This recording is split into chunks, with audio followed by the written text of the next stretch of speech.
The wind whispered through the trees of Central Park that night, rustling the golden leaves like scattered memories. Autumn had settled over New York City, crisp, unforgiving, and still. The streets were quieter than usual, the kind of chill in the air that crept under coats and lingered deep in the bones. Caleb Stone walked in silence along a winding path, his footsteps soft against the pavement. He wore a long gray coat with the collar turned up, eyes distant. At 38, he had the air of a man who had built everything but lost something deeper. His face was mostly unknown to the public now, though once it had appeared in magazines and business circles. These days, he chose solitude over events, silence over crowds. The park was his refuge, a place where thoughts didn't echo so loudly. No calls, no meetings, just trees, air, and memory. As he neared the pond, something stopped him. Under the dim glow of a lamppost sat a woman on a wooden bench. Her blonde hair was pulled into a loose bun, strands falling over a pale, tired face. She wore a worn gray sweater a size too big.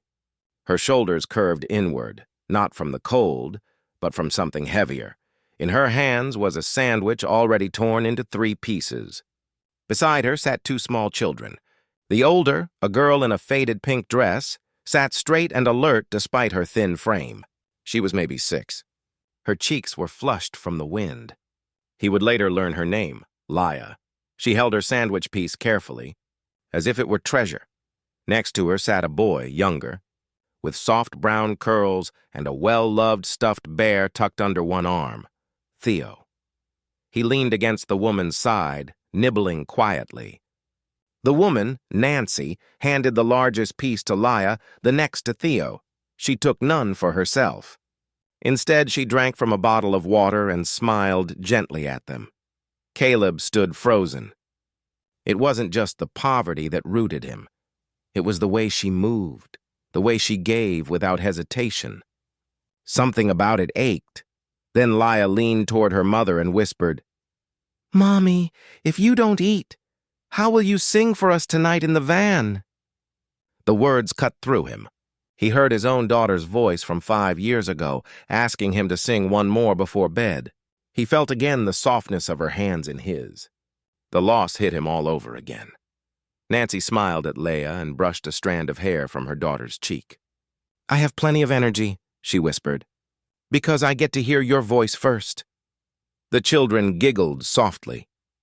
Nancy stood, packed away what little they had, and wrapped the thin blanket tighter around Theo before taking both children's hands.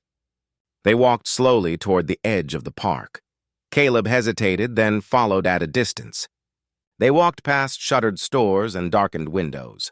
Nancy's steps were small, her back slightly hunched against the wind. Laya held her hand tightly. Theo, half asleep, shuffled beside them. After several blocks, they turned into a narrow alley behind a closed corner store. At the far end sat an old silver van.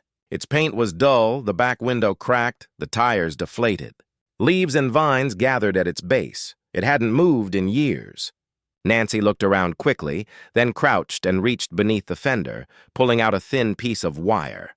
With careful hands, she unlocked the back hatch and lifted it open. Inside, Caleb saw what should never be called a home. A folded blanket, a few pillows, a plastic bin with clothing, and some books. No heat, no light. Just enough space for 3 people to curl together and survive the night. She helped Laya and Theo climb inside, followed, and gently closed the hatch behind her. The lot grew still. The city buzzed faintly in the distance. Then came something soft, singing. Nancy's voice, steady and low, hummed a lullaby. Laya's small laugh floated through the metal shell. Theo murmured sleepily in response. Then silence, the kind that comes only when children finally rest. Across the lot, Caleb stood in the cold, eyes fixed on the van, on that fragile flicker of love glowing in the dark. For the first time in years, he felt something stir within him, not pity, but connection. Something real. Morning crept in slowly, casting a dull gold across the cracked rear window. Dust floated in the air as light spilled into the cramped space. Nancy sat up carefully, brushing sleep from her eyes. The blanket had slipped during the night, and she tucked it back over Theo's small shoulders. She leaned against the cold metal, gathering herself for the day ahead. From a worn cardboard box, she folded their few belongings: a towel, a stack of clothes, an almost empty container of wipes. Nothing could be left visible. The van had to appear abandoned.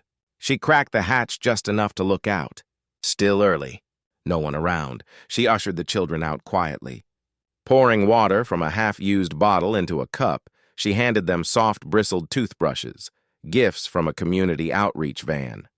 They brushed beside the van in the chilly air, peeking at their reflections in a nearby car hubcap. Laya giggled at Theo's toothpaste mustache.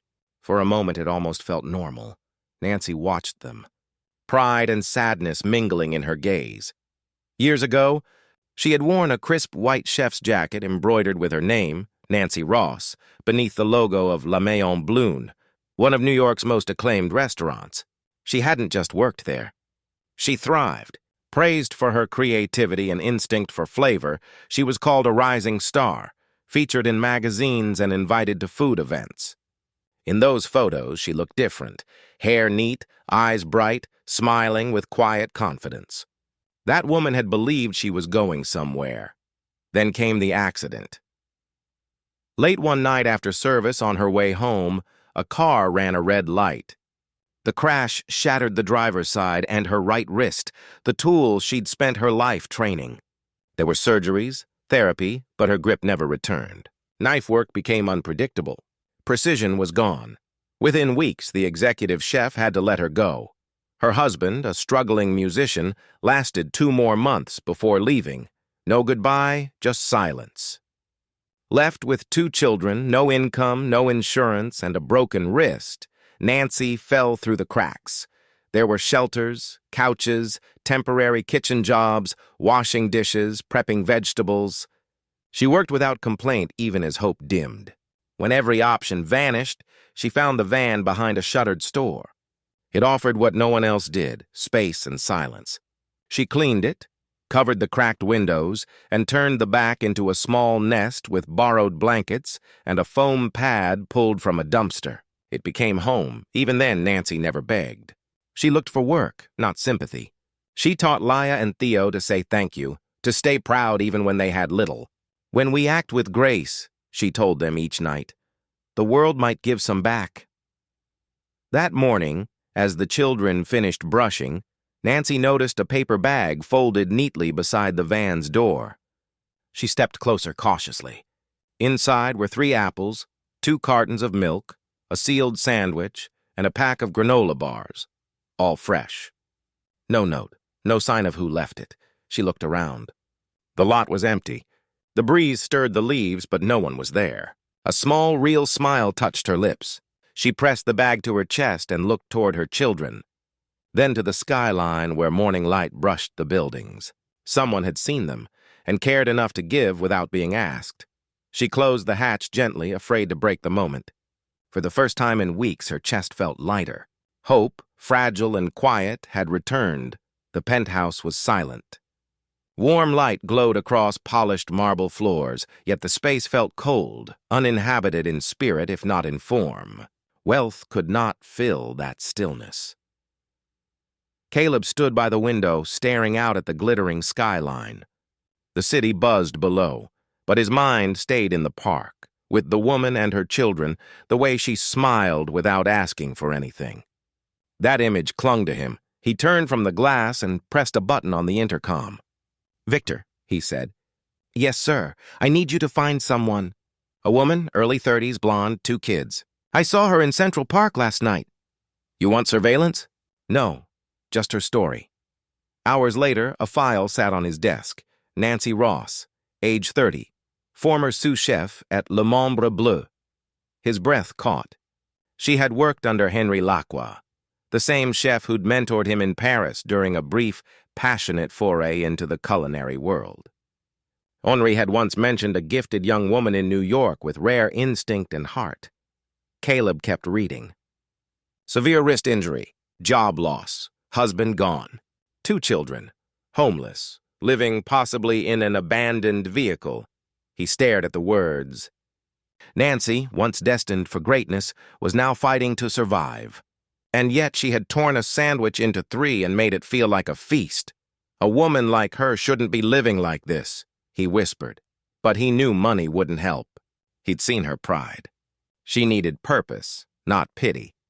Then an idea formed. A ghost kitchen. No customers, no scrutiny. Just food made quietly and sent out into the world. He would fund it anonymously, spread the word through back channels. No resumes. Just cook something honest. Cook from the heart. And if she came, he would be waiting. That night, as he stood by the window again, he wasn't thinking about stocks or boardrooms, but about a van, a lullaby, a child's voice, and a forgotten recipe that once meant love. For the first time in years, Caleb was waiting for someone else's second chance. The kitchen was modest, tucked in a rented commercial space that still smelled of paint and sawdust. No sign, no storefront, no customers, just prep tables, stoves, and unopened boxes. Nancy stepped inside, holding Leia and Theo's hands. Her expression was wary but determined. An old colleague had called the night before about a new kitchen hiring. No resume, no interview. Just